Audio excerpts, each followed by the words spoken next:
तो क्या सच में सचिन भैया की वजह से नेहा दीदी की सगाई टूटने वाली है, या फिर क्या सच में मनीषा दीदी सचिन भैया से तलाक लेने वाली है? अभी सोशल मीडिया पे यही सब चल रहा है, तो क्या हकीकत है या फिर बस ये फेक न्यूज़ है सिर्फ व्यूज के लिए? उन्हीं बातों पे आज हम चर्चा करेंगे।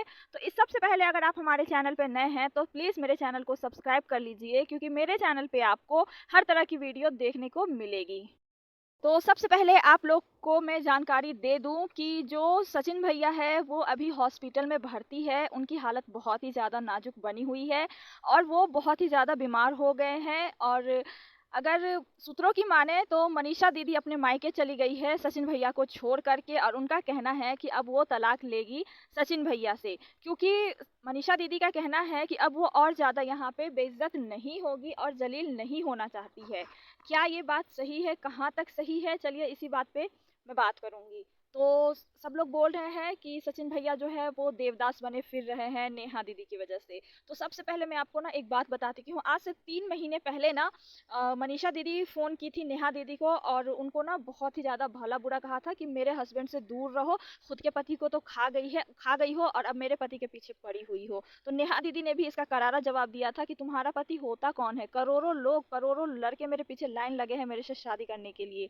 1 मिलियन सब्सक्राइबर वाली नेहा दीदी का तेवर ये देखिए। हाँ, ये अलग बात है कि मनीषा दीदी को ऐसे नहीं बात करना था, उनके घर जाके सामने से बैठ के जो भी उनकी गलतफ़हमी थी, वो क्लियर कर सकती थी। अब ये कहाँ तक सच है, कहाँ तक झूठ है, लेकिन अभी तो ये सारा चीज़ सच ही लग रहा है। जैसे कैसे वो मैं बताती हूँ, क्योंकि अगर नेहा दीदी की शादी हुई है, तो सचिन भैया अगर उनके भाई थे तो उनको तो खुशी होनी चाहिए थी, ना कि वो मजनू बन जाते और हॉस्पिटल में भर्ती हो गए। इतना भी क्या प्यार था उनको बहन से कि इतना टेंशन वो ले लिए? उनको तो खुश होना चाहिए था और खुशी से वो भंडारा करवाते हैं, इतने पैसे वाले हैं, लेकिन नहीं, चले गए हॉस्पिटल में बीमार होकर के। तो क्या ये जो इल्ज़ाम है क्या ये सही है? और नेहा दीदी जो उनको अपने एंगेजमेंट में इनवाइट नहीं की थी, उस पे भी बहुत ज़्यादा कोहराम मचा हुआ है कि नेहा दीदी का सच में अफेयर था सचिन भैया से, इसीलिए वो उनको वहाँ पे नहीं बुलाई ताकि और ज़्यादा कंट्रोवर्सी क्रिएट हो।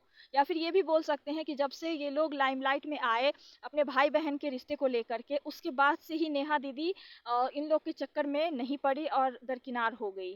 कुछ भी हो सकता है, लेकिन एक बात तो है, जब इतने सालों से नेहा दीदी शादी का नहीं सोच रही थी, लेकिन जब ये सचिन भैया वाला मामला उठा तो वो अचानक से खबर आया कि नेहा दीदी अब शादी करने का फैसला ले चुकी है और आज के डेट में वो उनकी मंगनी भी हो चुकी है।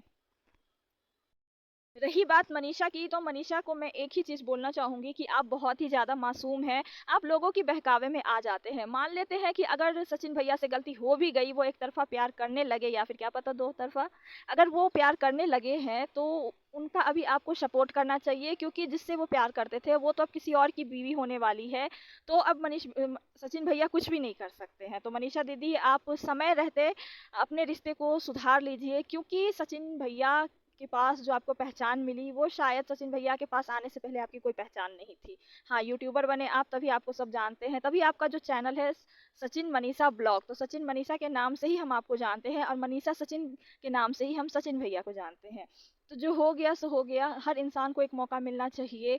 गलती इंसान से ही होती है और गलतियों से ही उनको सीख मिलती है। शायद ऐसा होना ज़रूरी था सचिन भैया के साथ, ताकि उनका आँख खुले कि अपनी बीवी को छोड़ के किसी और पे गलत नज़र नहीं डालना चाहिए। तो मनीषा दीदी, अगर आप मायके चले भी गई हैं नाराज़ होकर के, तो आप अपने मायके से वापस आ जाइए, अपने हस्बैंड के पास जाइए, क्योंकि वो अभी बीमार है, हॉस्पिटल में भर्ती है और आपकी ज़रूरत है उनको सबसे ज़्यादा। हो सकता है इतना सब होने के बाद उनको अपनी गलती का एहसास हो, क्योंकि उनको बहुत ही ज़्यादा घमंड था कि दुनिया वाले क्या बोलते हैं मुझे उससे फ़र्क नहीं पड़ता है।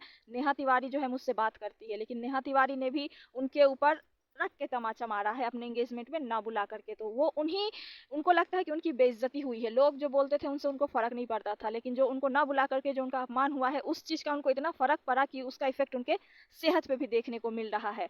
तो चलिए, सुबह का भूला अगर शाम को घर आ जाए तो उसे भूला ही कहते हैं। ऐसी कोई बात नहीं कि भूला नहीं कहते हैं। गलती गलती होती है, तो वक़्त लगेगा, लेकिन आप लोग की रिश्ते सुधर जाएँगी। और नेहा दीदी भी अब अपने लाइफ़ में आगे बढ़ चुकी है, तो आप ये भूल जाइए कि अब नेहा और सचिन का कुछ हो सकता है।